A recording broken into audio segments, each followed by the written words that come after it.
Mr. Malema, thank you so much for speaking to the BBC World Service. It's deeply appreciated. When you launched the Economic Freedom Fighters back in 2013, you positioned yourself as a Marxist, Leninist sort of political party with a sharp focus on the poor. In essence, you positioned yourselves as a socialist party. Would I be correct to say that? You are correct. EFF's ideological orientation is Marxism, Leninism, and Freudian school of thought. And Marxism, in terms of wanting to be equipped with the necessary, theory of dialectics, so that you come to appreciate how you resolve complex matters, both in your own individual life and in society. So you learn the law of dialectics, the negation of the negation, unity and struggle of the opposite, and transformation of quality into quantity. All of that equips you to have the necessary skill to engage in political theory, and not just in theory, but also in practice. And then Lenin, we subscribe to him, yes, for the left politics, but he captures very well how to build a revolutionary organization which will lead the proletariat, and that leadership must be part of the proletariat, but should not be swallowed. It must be an advanced detachment of the proletariat.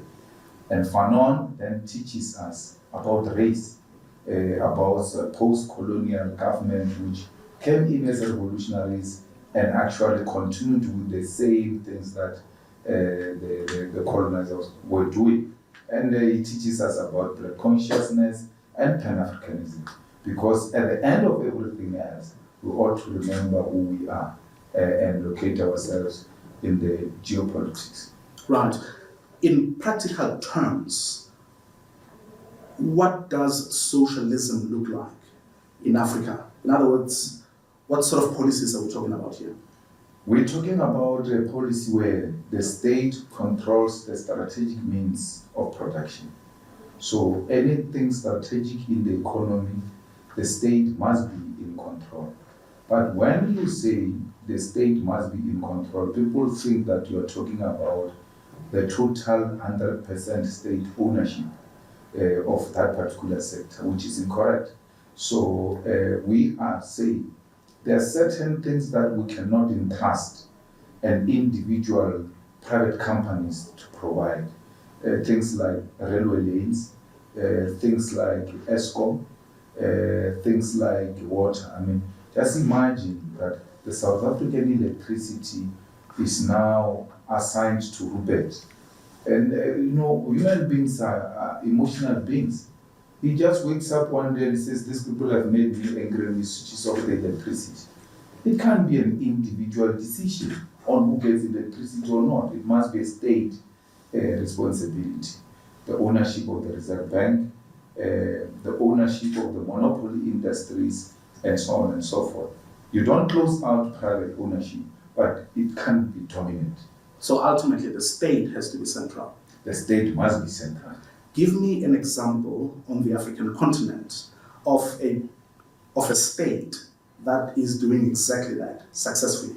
There are no states in Africa that are practicing socialism. They all came in the name of the revolution, but they've never said they are socialist governments. I wouldn't say there's this government in Zimbabwe or in Malawi or in Nigeria or in Egypt that I would say they've ever said they have declared their state a socialist state. Let me respectfully disagree with you. Kwame Nkrumah's Ghana, Tanzania under Julius Nyerere, people like Mengistu Haile Mariam, who led the socialist military junta that led Ethiopia in the 1970s and 80s, also tried it with policies similar to what you are telling me about. So it has been tried in Africa. No, your question, you see, you're answering a wrong question after you asked the question. You said, which state is practicing that? So we were talking about the present continuous situation, not who who practiced it. I asked for an example of an African state that has done it successfully. No, that is doing it successfully. And at the current moment, there's no such a state. It has been tried in Ghana, Julius, it has been tried in Zambia, and many other parts of the world. It is not the socialist policies that have failed. You must know that once you come up with a socialist policy as an isolated state, the world, the West, and America will come and attack and make sure that that policy doesn't succeed so that it is not practiced in other countries. So its attack on other countries and making it impossible for it to succeed does not demonstrate that it has entirely failed. South Africa owns Eskom. Yes. And isn't that an example of what you're talking about? Yes. Are you blaming, foreign interests for the failures of Eskom? But Eskom hasn't failed. The individuals who failed. We didn't have to change Eskom. We just had to remove an incompetent white person, director, and bring in an African competent person, and Eskom has turned around. So that's a clear demonstration that a state can deliver efficiently. Eskom has got its own challenges, but we have electricity now, and that is its primary objective. You know what I'm trying to understand, Mr. Mani? Socialism failed the way it was born in the Soviet Union. I'm trying to understand why you are so convinced that it will succeed in South Africa. But capitalism has not succeeded anywhere. Well, I didn't say anything about capitalism. So let's talk about socialism. Must not be told that socialism has failed and therefore there was an alternative economic system that succeeded. No one can show me the success of capitalism in Africa. I didn't say anything about capitalism though. Yeah. But if you go to Cuba, you'll find a very successful socialist state which is able to provide the most basic necessities to our people, despite the fact that it has been under an economic embargo for the past 60 years. Imagine Cuba if it was not under the American economic embargo. It was going to be one of the most successful states that is practicing socialism. Even with the embargo, they are the best in healthcare, in education, in all manner of things, including life expectancy. So the quality of life that is produced by a socialist state in Cuba is not what people want to talk about. And imagine they do that under the embargo. Let's go to China. The Chinese government controls every strategic sector of the economy, and their GDP has been growing, they've reduced the unemployment, their economy is growing, and there is no any other state in the world that is growing at the pace that China is growing, yet it's a socialist state. Yeah, I find the Chinese example interesting because the two societies, now when we look at South Africa and China, the two societies are not the same. You have South Africa that subscribes to liberal democracy. Our constitution doesn't allow our presidents to take up more than 2 terms, as you would know. Yes. Now, on the other hand, President Xi Jinping is there for life. So I'm just saying that I'm not sure why you are using China as an example. We're not the same, are we? But you can't say because of limitations and non-limitations of the terms of office, therefore, we're not the same. The Americans, they spend 4 years in office, and our neoliberal democracy spends 5 years. And you will want to compare that as the same democracy, even though the number of years are different. We might be practicing the same policies like the South African government practices a capitalist policy, and Americans are practicing the capitalist policy. Their term of office is 4 years, and South African term of office is 5 years. It doesn't speak to the policy, it speaks to the terms of office. You can serve for whatever years you want, as long as the lives of our people are being improved. Why should we be obsessed with how many terms we have subscribed to? It's not our own democracy. We don't allow people to come and impose on us democracy. The earlier primitive society lived a democratic life before the arrival of the colonizers in Africa. And they used to have democratic methods and means of resolving their problems with their traditional leader being there permanently. So now we got some exposure of a practice that was imposed on us, and we said, no, anything that is not Western, anything that is not American is not democracy. It is a Chinese democracy, it is a democracy. You may want to go into policies on human rights and things like that. There are certain things that as you role model your state around Chinese practices or Cuban way of doing things, there are certain things that you may, as a country, say, well, they may be working for China, but we don't think they will work for us here. We can't be a socialist state that only takes up 5 years as a term and only 2 terms. You can be a socialist state. There's nothing in socialism that says you are excluded from limiting your term of office. But South Africans don't appear to be excited by what you're saying. They don't appear to be excited by your policy proposition. I'm saying this because I'm looking at the election results here. 2014, you secured 6%, almost 11% in 2019, so that was growth, congratulations. But then you went down to 9% in 2024. What happened? Well, it's a slight decrease. It is a decrease nevertheless. No, I'm not where I was. I'm happy you even have a state. I'm not where I started. If I was at 2014 and below, then we could declare a crisis.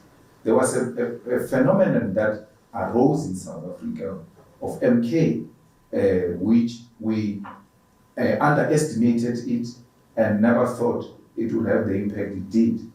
The number that you're talking about, which we have lost as the EFF, only comes from KwaZulu-Natal. Everywhere else, the EFF is growing and its numbers are promising. And given these elections, actually this percentage we got is a victory to us because these elections were about wiping off the EFF and we still emerged. Well, but you can't say that you didn't see it coming. I mean, Jacob Zuma is a former president. You know very well that he enjoys support, particularly in KwaZulu-Natal. So I would say you failed to come up with an election campaign that would effectively respond to this problem. No, you can't say from a comfort zone that I failed. You must step into these shoes. You'll realize that I fought battles. I'm working with the numbers. Yeah, you work with numbers. Elections is not only numbers, it's also the amount of time and work you put into an election. We, for the first time, have had a huge rally in KZN at Moses Mabhida Stadium. Something that was unheard of. Something that was exclusively for the ANC. We put up a good fight, and that's why we don't even regret. And that's why we can't even call for dissolution of KZN structures, because you must try so that even if you fail, we all ally, but they've put up a good fight. And that's what South Africans have said. They've put up a good fight, and they must not be discouraged by these results. Good things are still to come. Your election performance of 2024 is not happening in isolation. You are dealing with the departures of key leaders, including your deputy president, Floyd Shivambu. You've also lost Advocate Dalin Bofu, your former chairperson. Advocate Busisiwe Mkhwebane has also lost. Mzwane Lemanye has lost. As we speak, I'm not sure if Dr. Mbuyiseni Ndlozi is still part of the EFF or not. What's going on? Nothing is going on. People are engaged in their personal development. Politics are not static. And when people decide they've done everything here and they think they need a different environment, they move to the next step. The only cowardice thing is they don't get to engage you openly and say, look, we've done everything humanly possible, we're no longer here. Who didn't engage you? All of them, everyone, including Dr. Ndlozi. He is a member of the EFF, but when he resigned from Parliament, he has not spoken to me. and no one has ever said to us, except that I went to Floyd to ask him. And I asked him, I said, let's meet at your house. And I went to his house for simple reasons that I wanted to speak to him in his comfort zone. And I said, I came here, you said you have not renewed your membership. I'm no longer a member of the EFF. So you don't have to look at me as your president or someone who can do anything to you because you are no longer under the EFF. That's what you told me. Yes, no, Floyd. Oh, Floyd, so I said to you, yes, Deputy President. Yes, so I said to him, speak to me openly. And then I went closer to him and I asked him, what did I do to you? And the answer was? Nothing. So why are you taking the decision you're taking? No, it's a revolutionary decision to take, I think. It's a personal decision. It has nothing to do with anything that you've done wrong. So that's me and him in his house. So if you say I'm a bully, I'm a dictator, and this man has got nothing to do with me, it's gone. It's in his house. He can speak anyhow how he wants. There's nothing I can do. Outside security is his security. So if I go to a man's house and I ask him what did I do and he says nothing, I have to accept it for what it is. There's no any other conducive environment where I can ask him that question and he answers confidently. So it was the two of us. Then I said, let's call the Secretary General. The Secretary General came. I explained what I was explaining to now to the Secretary General. And then he asked the Secretary General, he repeated that there's nothing. It's a personal decision and it's a revolutionary decision to take. I remember the first time I did an interview with you in 2008. You were still president of the ANC Youth League at the time. Floyd was next to you. Over the years, he's been with you. You grew this political party together. Surely you must have seen that there was something wrong, no? No, I have not seen anything. Because my question was necessitated by the fact that I didn't want to repeat what I did wrong to Floyd to another person. And that's what I said to him. I'm asking you not for you to come there. I'm asking you to tell me so that I don't repeat the same mistake to the next person. I'm thinking I'm doing the right thing, only to find that this person is offended by what I'm doing. So I cannot be held accountable and responsible for people who leave and they don't give me reasons and they don't give you guys reasons as to what they left. They are the only ones who can answer those questions because I don't know. But what is even more worse, they are in the opposition, they are in the leadership of the opposition of the EFF. They still can't tell you why they left. Right. If you put it that way, would you not say that this is a reflection on your leadership?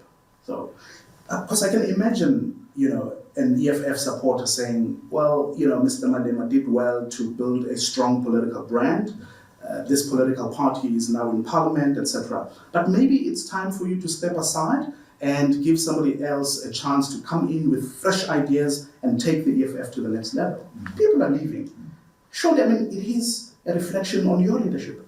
You said 5 people. You can't say people are leaving as if it was Key more than people. 50. Mr. Malema, you are downplaying it. No, you can't say You are downplaying it. I'm not downplaying it. You are overemphasizing it and trying to create an impression of a crisis that is non-existent. If there is someone who's asking the question you are asking, that person would have had to join the EFF and come and say that at the conference of the EFF, which was held now in December, where members of the EFF were there, where members of the EFF said, we want you to continue as a president uncontested. So you can't speak on behalf of members of the EFF. They had an opportunity to speak for themselves. They had delegates sent by members, and their mandate was, you must come back with that man as a president. So this imaginary thing that you're talking about, leave it to your own imaginations because it doesn't exist. Well, as I say, I am dealing with the facts that are present as they present themselves. You can't say facts. Which facts? Well, the fact you say a member of the EFF sitting there says, okay, you built a party, now he's in parliament, let's leave. Where is that member? Because the members were in Nazareth now in December. Not a single one of them made those utterances. You can't say it's facts. You have to produce the material evidence to that effect to prove what you are saying. It's not true. So the second lie is people are living. There are no people who are living. You refer to 5 people, right? This organization has got more than 1 million members. This organization. We're talking about key leaders. No, this organization does not belong to leaders. It belongs to the membership. If we have not lost any significant membership, if anything, we're growing. And I was asking someone that, no, like you're saying key figures are leaving and all of that. And I asked a question. We just came from the National People's Assembly of the EFF. Did you miss anything there?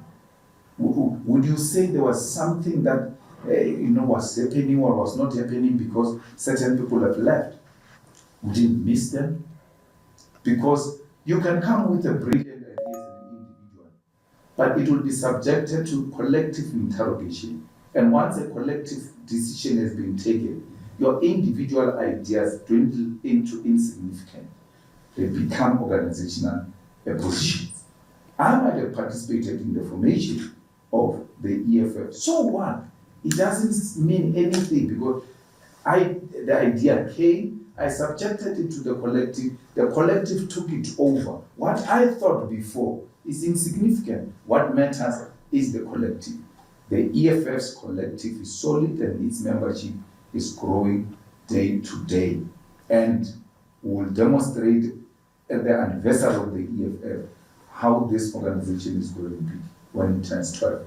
I would like us to move on to the Government of National Unity, which was formed shortly after the May 2024 elections. Leaders of the African National Congress say that they invited you to be part of the Government of National Unity. Why did you turn them down? We cannot be Government of National Unity with DA and Freedom Front. We said to them, we're available. We are ready to give our votes into Government of National Unity and deliver services to our people. But we're not going to sit on the same table with murderers and people who advocated for black genocide in South Africa and friends of the killers of Chrisan on the same table and still want to claim to be revolutionaries. We can't share power with the enemy. And that's what we made it very clear to the ANC. We have not even reached a point of discussing the positions. We were just at the beginning.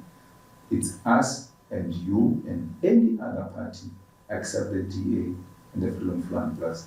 If the DA walks out tomorrow and the Freedom Front Plus were entering.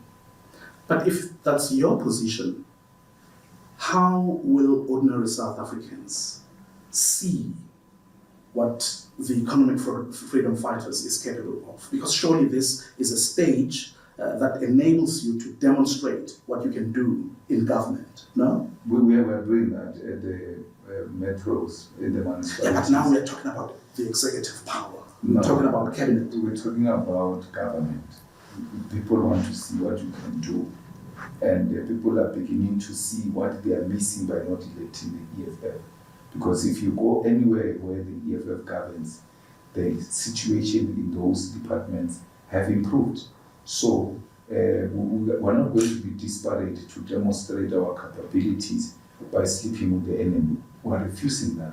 But in other strategic municipalities, and not just municipalities, metros, we are playing a significant role, and the competition amongst the executive members of the EFF in those municipalities is about service delivery. It's about how many projects have you visited and changed the lives of ordinary people this week. That's what we're known for. So you aren't keen on the idea of pragmatism? We're being pragmatic now. It can't be pragmatism if it includes DA, and if there's no DA, it's not pragmatism. We are putting our programs now into practice. Let me give you an example. We want clinics to be open 24/7, and we put that legislation proposal in Parliament. The ANC rejected it. Then we got appointed MMC of Health in Johannesburg. We went to build and open a clinic that opens 24/7 to demonstrate to everybody else this is what we're talking about when we are talking about 24/7 clinics. So we're not just talking. When we said in-source the workers and put that proposal in Parliament, the ANC rejected it. We came to Johannesburg and we in-sourced the workers. So I'm not saying just this theoretical. We are being practical about them everywhere else where we find an expression. I would like us to talk about the thorny issue of immigration. You are calling for a borderless Africa. What do you mean? We must have one passport for all Africans where we're able to move freely without any hassle. Because it shouldn't be easy for a British to move from Britain and come to South Africa with ease.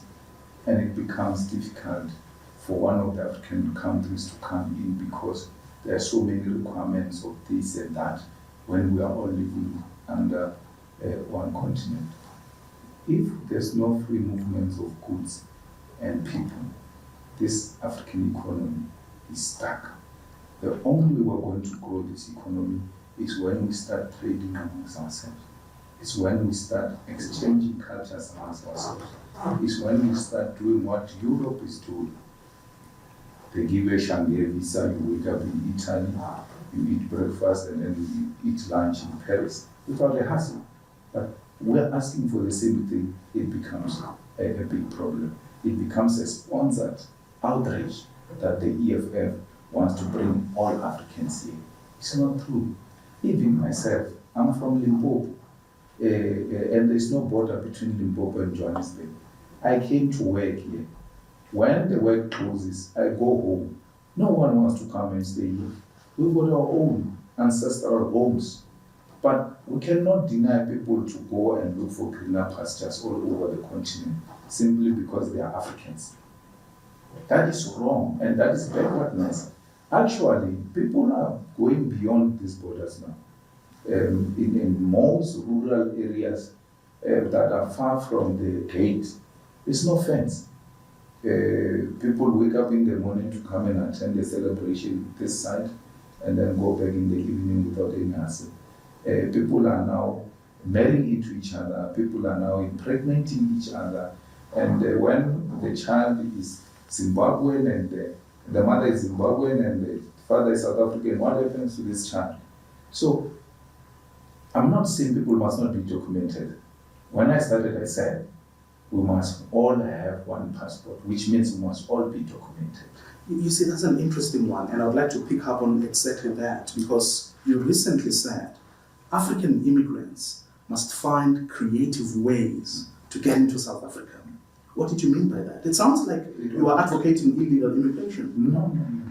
It was during COVID, and as the conditions were improving, people wanted to come back to their work. People of Lesotho, people of Swaziland, and all of that. And they were stuck. These are the people that were not coming illegally. Anyway, they don't need me to say you find creative ways. They are here. They were here even before I said that. But I had a problem with the workers, with the students who wanted to come back to work, and they were well documented, and they were being prevented from entering South Africa. That was an economic sabotage, because those people are what makes this economy to prosper. So you wanted them to force their way in? No, they had to come in anyhow, because the government was now using a strong hand on compliant people. On compliant people. Once government becomes unreasonable, we have no duty to respect such government. So you have to break the law. The unjust law is not law worth respecting. Let's talk about nation building. What would that look like under the EFF government? Well, the nation building under the EFF is going to be very nice, very interesting. The first thing we're going to do is to create a single national anthem. We've got two national anthems in South Africa, Nkosikela Africa and Distem. Why? Because you always want to appease white people as if they are victims when we are the victims. White people do not know Nkosikelele. When we sing Nkosikelele, they are mumbling. And then when the stem starts, you must even look at the posture, the body changes. So you can see that these are two separate songs. And we've allowed that, and we call that nation building. We have to have one national anthem. That is going to force all of us to know it, because that's the only anthem we have. There's no any other alternative. There's no any other part that will come where I will participate. You ought to participate. Every symbol that symbolizes apartheid and colonialism has to be taken to a museum of history. Such as? The statues that we have that celebrate apartheid generals which have committed genocide. We cannot have statues of Pistorius and Kruger statues, and then at the same time you say these people have committed wrong things against your people, yet they are put at the center of every city. They are being celebrated. Why would people want to do away with the legacy of people who are being celebrated?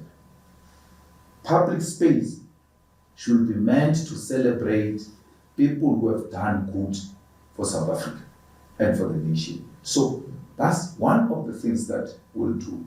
But you have to democratize the economy as well, so that when you speak the rich and the poor, you don't effectively mean white and black. There must be a deliberate state intervention to empower black people so that they can be at the same level with white people, and they can relate as peers, not as the inferior and the superior. So we have to do away with that.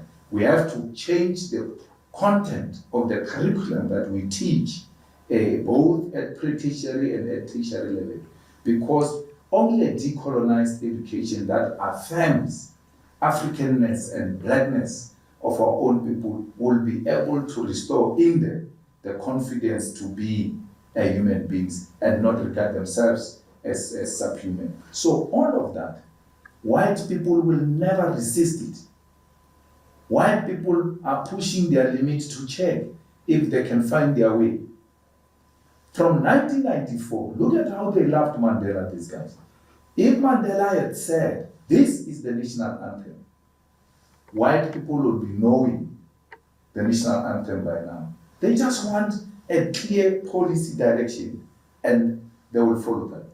So we need to be clear about what mission and vision do we pursue, and all of us must buy into that mission and vision. We cannot be one nation without one mission and vision. And that clear policy position means that you have to get rid of the English and Afrikaans parts of the national anthem. No, not Afrikaans. This time, and you are saying Afrikaans deliberately. Yes. Because this time is Afrikaans. This time is a song.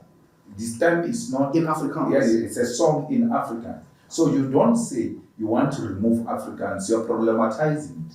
We can remove this term and still find an Afrikaans expression which reflects who we are today. This term was this apartheid national anthem. You will not ask the Jews today to sing Hitler's songs. If you try that here on BBC and say it's a nation building, you won't come back here. You're going to be expelled with an SMS. But we are being told to sing the songs of Hitler because the apartheid generals were Nazis themselves. They did exactly what Hitler did to the Jews, to us. And now, the song they were singing, we must sing it. Look at a victim of flag blast, where they were murdering our people and torturing them. They hit them, put them into a shed, not even cells. And then next to that shed, they fry meat. And then the smell goes into a shed of a person who's traumatized and tortured and all of that. As if that smell is not enough, when they get drunk, they start singing this day. You hear these people who have beaten you up singing this thing after beating you up as a celebratory song. And tomorrow you are out of that quagmire, and then you are told, sing that song they were singing when they were torturing you. And then you don't think you are bringing back the traumas of this person. We ought to be nice, we ought to be fair to the victims of apartheid. Anything that symbolizes apartheid must be crushed and sent to the museum of history. Do white South Africans have a place under a government that's led by the EFF? There's no South Africa that will not have white people. They have naturalized, this is their home. But I mean, you are singing songs like kill the farmer, kill the bull, kill this one, kill that one. And the court have agreed with me. So what is BBC to me if the courts can say there's nothing wrong with this song? It's not like I'm just being reckless and useless there and then, no. I've been before the courts. And the court said, in the context of the history of our struggle, this is a necessary song to be sang. Because it never referred to individuals. It has always referred to a system of oppression and apartheid. That's what the Boer and the farmer is used in that context. Not for individuals, farmers to be killed. Because if you must kill the farmer, then they must start with me. I'm the farmer. Before I let you go, on a lighter note, when you are not busy fighting Mr. Cyril Ramaphosa or former President Jacob Zuma, what do you do? I know that you love football. I've seen you at the stadium. Well, I'm a farmer. So when I find time, I go to farm. And then I spend a lot of time with my kids. I've got 3 boys and my wife, because we don't spend a lot of time with them. And December, I use it purposely for family gatherings. So for sure my family meets over 4 or 5 days because they never get to meet during the year. I mean, I would not want a situation where a person says, when I appear on TV, that's my cousin, but he has never shared a meal with me or seen me in an informal manner. So after everything else, I'm a family man. I belong to my family. And football, I support Orlando Pirates. I'm a strong supporter of Orlando Pirates, and when I get time, I do go and watch the games. I guess that's one of the things that you and I have in common. Yeah. I'm a Buccaneer myself, and I'm a family man. I know that you also love music. Yeah. I know for a fact that you're a DJ. Absolutely. If in the past, when things don't make sense to me and I get so stressed and frustrated, I will sleep during the day. I'll just go into blanket sleep. And then when I wake up, I've got an idea on how we're going to deal with this problem. But as I was growing up, then I found, music as another way of calming me down. So, and my problem with my neighbors is that it doesn't have to be it has to be loud music, and it has to be house or piano. So it has to be a scope. So for me to unwind and come back to my senses. So I DJ, and my firstborn is now DJing better than me. And then his second brother, who's now 8, says he wants to learn how to DJ. So, and I've got CDJs in all my homes, not DJing for commercial purposes, but for self-entertainment. Fun. Yeah. Let me put you in a tight spot. Yeah. Which one is better? South Africa's Amapiano or Nigeria's Afrobeat? South Africa Amapiano. Nigeria Afrobeat is the thing. It's okay, but South Africa first, Amapiano first, then Nigerian music will come. You must ask those that I spend a lot of time with. I tell them, as we start playing, I say, no, you start with Amapiano, then you go to Niger, then you can go to other things. But those things of Chris Brown and all. I don't do such things. I don't want to be missing people when I'm sitting here. I miss you. I don't know. Mr. Julius, thank you so much for your time. Really appreciate it.